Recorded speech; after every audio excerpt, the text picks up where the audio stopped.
Hello everyone, this is PK Entertainment and we're back again, and here now we have another video for you, and this will be a full review of Cobra Kai Season 4.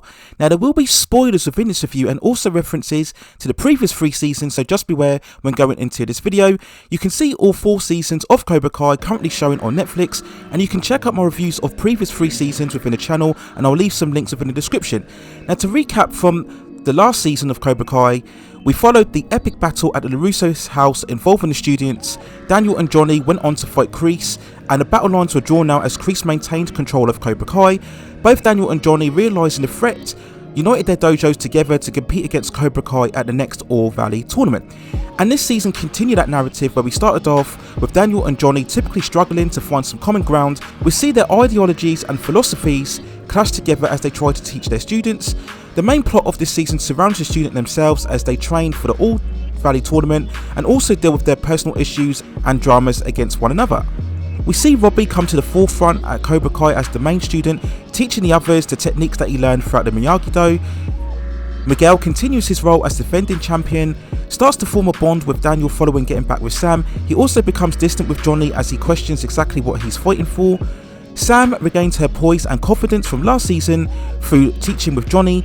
She adopts more the ways of Eagle Fang, of striking first and becoming more aggressive. As a result, her rivalry with Tori continues, where we see Tori herself struggling to keep a job as well as look after her family single-handedly. Hawk very much becomes full circle as he finds himself the victim again of a bullying attack and loses his desire to fight within the tournament. We get a new character called Kenny, who we see in the beginning get bullied by Daniel's son, and Kenny joins Cobra Kai in order to learn how to strike back. We also see the introduction of various new characters such as Yasmin and Devon, who join the various dojos for the tournament, which itself has changed its format with separate male and female categories, and also a non-fight class in terms of a skills and weapons display. And of course, the biggest highlight for all fans concerned was the return of Terry Silver, who had joined Kreese against Daniel and Mr. Miyagi back in Karate Kid Part 3. We see that Kreese manages to lure Silver away from his rich, pampered lifestyle to join him in strengthening Cobra Kai against all competitors. Now, for the last 3 to 4 years, Cobra Kai has remained amongst the highest quality in television and still overall remains the blueprint in continuing an iconic franchise for modern day audiences. And I'm so happy to say that Season 4 continues the great form of momentum and quite possibly could be the best season out of the entire series. All of the heart and comedy and humour and drama and action and homages to the origins of the franchise still remain strong throughout this 4th season. There still remains such a depth and warmth and chemistry to all of these characters now, who we've all become so familiar throughout these 4 seasons, and they still remain so compelling to watch. More than ever so this season, we see them constantly switching positions and dynamics as they continually question their choices and motivations in terms of karate. There's no simple answers or quick solutions, and at times these characters are in many ways ambiguous. Sometimes they're firmly in the right and other times they're firmly in the wrong, and this shifting in terms of their overall personalities really keeps the show interesting and keeps you guessing all the way throughout the season as to how the narrative will overall play out. The fight choreography has stepped up considerably this season, and also this season we wisely set up the majority of the fights for the tournament itself, which is spread out over 2 final episodes, making it even more eventful and impactful. All of the characters now are so equally prominent and relevant, so it really makes the tournament itself more enticing. We see many characters continually improve their fighting ability, so when we come to the overall contest, it puts it on far more of a competitive and even standing between all of the fights. And as with all previous seasons, for the most part, all characters here are strongly developed through very compelling arcs throughout this entire season. Now, of course, we must talk about Terry Silver, and as many fans, I'm so happy to say that as with all of the other characters that they've brought back from the previous movies, his return truly was worth the wait. We have some fascinating shifting dynamics between both Kreese and Silver. As we see Silver's influence over the students continually grow, Silver's approach is far more about psychological warfare and taking the time to strike, which undercuts Kreese's command throughout the dojo. We also cut deeper into Silver's mindset himself, where we learn that he's got certain fractions. Of course, this is hinting back again to his time at Vietnam when Kreese saved him from death. We caught very much that in Season 3, and we refer to that again in this season. And we see that Silver remains conflicted in many ways, as his overall desire, recapturing that fire to take Cobra Kai to the next level, is very much compromised with his loyalty to Kreese. And watching the various tones of power play and manipulation between him and Kreese really makes them fully realised characters rather than just one-note villains, and I think it's a brilliant representation yet again of how to handle such an iconic character of the franchise. Thomas Ian Griffith still retains that sly confidence and deviousness that we all remember about the character from part 3, but as I mentioned before, they've added far more depth to his character and they've taken away some of the more cartoonish, cheesy antics that we remember so much from the third Karate Kid film. I so like the fact that Silver had to think about rejoining Cobra Kai. It wasn't just done in an instant moment. We actually do spend a bit of time watching him get continually frustrated at leading such a monotone, rich lifestyle. I think Robbie was also majorly improved from last season. Here he's far more integral to the story, especially as he takes Kenny under his wing. And through seeing Kenny's transition in terms of Cobra Kai, we see Robbie again take a look at himself and actually ask the question about what exactly he's fighting for and question again the methods of Cobra Kai. So in many ways he becomes far more of a mature and wiser character. This is something that they've played throughout the entire series, and I think it's a narrative that works very well and helps the characters continually grow and progress. Tori as well has continued to be far more layered and empathetic this time round. She's developed far more than just being the typical hot bad girl. I loved how we saw her actually develop a connection with Amanda, who in the beginning of this season is very much angry at Tori because of course she led the break-in within her house attacking Sam. But over the course of the season we see Amanda sympathise with Tori's plight, as we learn again that Tori is very much fending for herself and her family single-handedly. We see Tori trying to struggle to make ends meet as she continues her journey within Cobra Kai. And her bond with Amanda I thought was a very surprising narrative, and it also heightens the tension as it builds up an antagonism against Sam and further intensifies the rivalry between the two. We talk about Daniel and Johnny's on-off relationship and it continues to be entertaining as ever. I very much loved the earlier episodes where we see them again adopting each other's training style and techniques. So we see Johnny doing a wax on and wax off and doing the cacta and trying to balance himself even more, and then we shift that with Daniel doing the far more raw techniques of the eagle fan. And certainly the first 4 to 5 episodes, this is what generated so much of the humour and comedy and entertainment. I will admit though that the constant back and forth between Daniel and Johnny does get repetitive after a while, not only in this season but even more so given that we've gone through that story beat throughout the 4 seasons. So you do feel at some point, how much longer can they keep going back and forth? You know, there has to be that point where they either decide to be friends or go their own separate ways. So I think this constant bickering between the two does strain credibility just a little bit more so this season. This goes even more so when we go to their fight, which happens I believe around the midpoint of this season. Now it's a well staged encounter, lots of good fight choreography, but it doesn't just feel as important in the grander scheme of things. I'm not sure why it was necessary to have them actually fight, because again it doesn't really go anywhere and they just go back to bickering post the contest. We talk about Miguel and he went on far more of a self-reflective arc this time. We had some very emotional moments later on in the season when, after getting beaten down by Kreese and Silver, Johnny gets drunk again and then Miguel arrives at his house, and through a very emotional outburst Johnny states that he loves Miguel. Miguel is very glad, but then Johnny calls him Robbie. So this comes to the realization of Miguel that perhaps as much as his bond and connection with Johnny, that Johnny will never really truly be his father. And then we get a revelation later on where Miguel goes out to search for his father, and this again causes fractions between both Robbie and Miguel as we see the relationship strengthen between Miguel and Daniel through their training. Hawk's arc I didn't quite fully feel was really utilised the way that it should have been. It was quite interesting to see him go back to his shell following the first season, of course, where we saw initially that he was the person being victimised and bullied.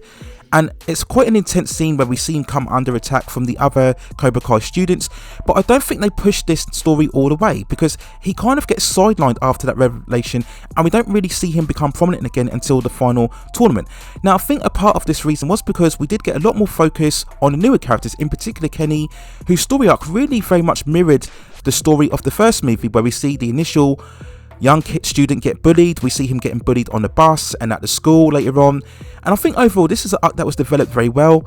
I didn't think Daniel's son's involvement felt quite as necessary, and I think this took away a lot of time from Hawk and other characters involved. I also feel that they pushed this storyline more just to give Daniel and Amanda more material to work with. We go to that other venture where we see, I believe it's Daniel's cousin's sister, try to give them therapy advice in terms of how to handle their son. Again, at this point this felt kind of necessary and took away a lot of the spotlight from other characters.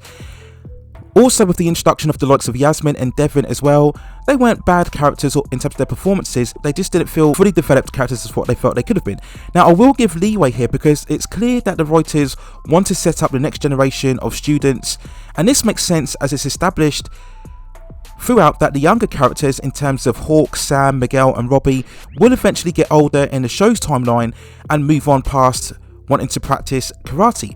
So if Cobra Kai wants to go beyond season 6 or season 7, they have to develop these newer characters now, whilst the show is at its peak in terms of popularity and strength in storytelling, and allow these fresher characters to grow alongside the established characters. So if we do indeed see a passing in terms of the baton, by the time we get to the newer characters coming to their fully form, we'll be very much familiar with them and show enough confidence that they can carry the show past season 6 or season 7 if that happens to be the case.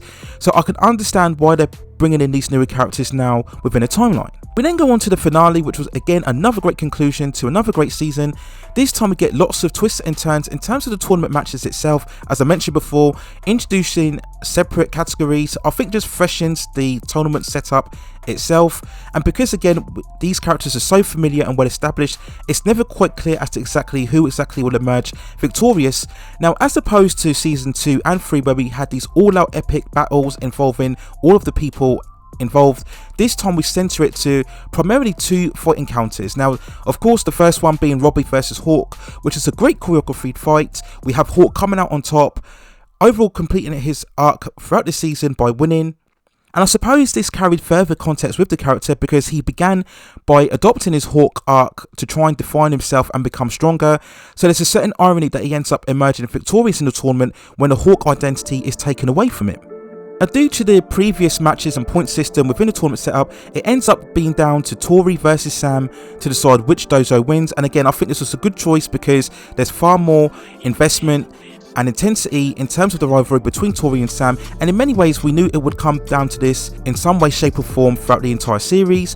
Now, in the beginning I felt this fight was perhaps interrupted too much by the various timed outs where people are going back to their coaches or trainers and asking them what tactics to adopt, so it didn't quite have the same flow as the first fight.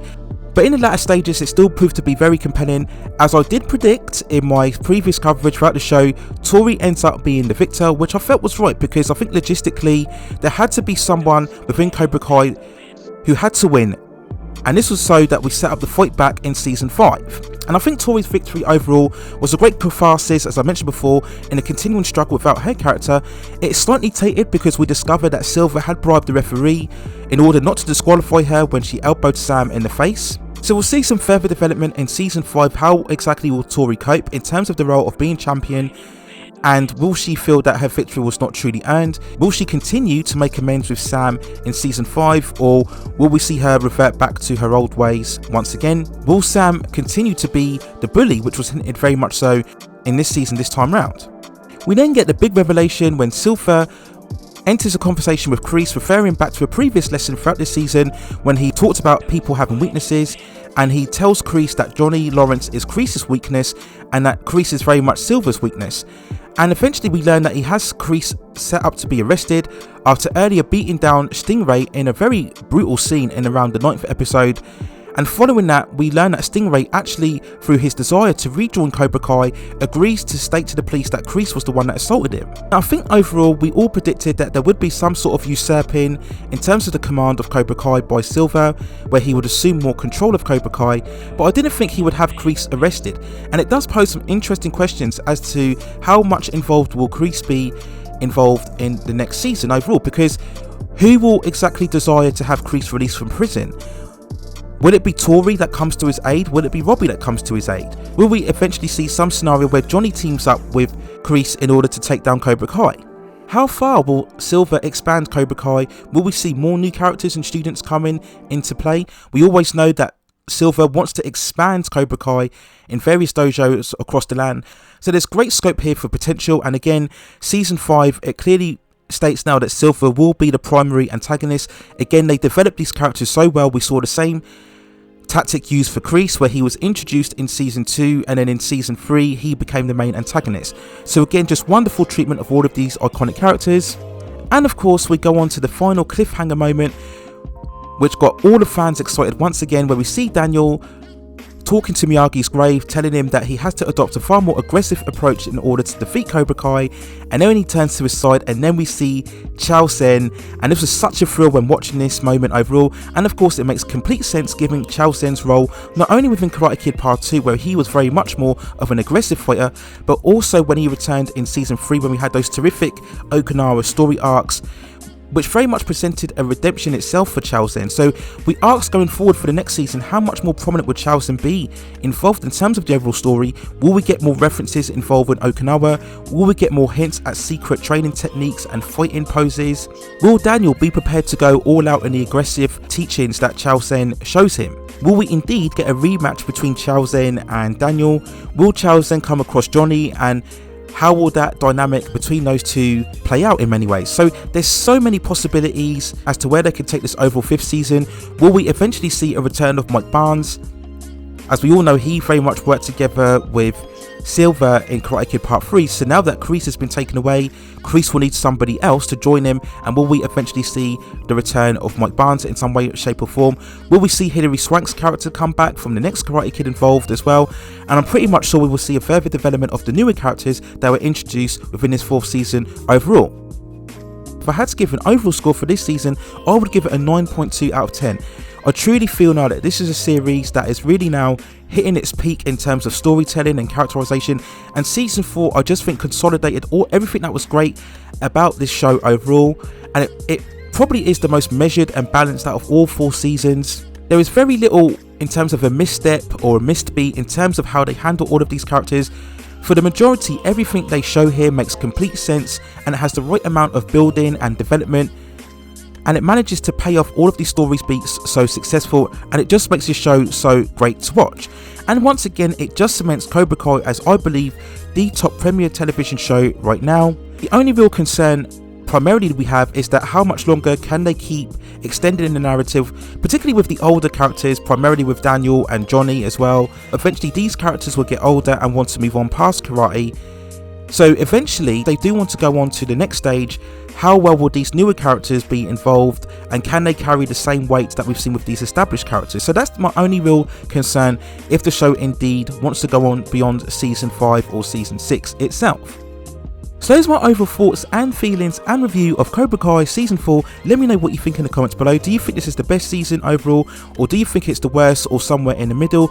If you don't believe Season 4 was the best, then let me know in the comments which season you feel was the best of the entire series. I may do another video where I talk about not very much the actual story of Cobra Kai, but I think its overall importance in terms of entertainment today and how it remains, I believe, the best way that a show should be, where it's free of any drama or narrative in terms of social media, and it allows itself just to be its own identity, and that's what makes it so great overall. So look out for that video within the next upcoming days. If you have any other shows that you'd like to see me cover, then also let me know within the comments. Please also hit and like the subscription and notification buttons so I can provide you with more high quality content like this in the future. But that's it for now. Take care of yourselves, stay at safe distances, and I will see you very, very soon.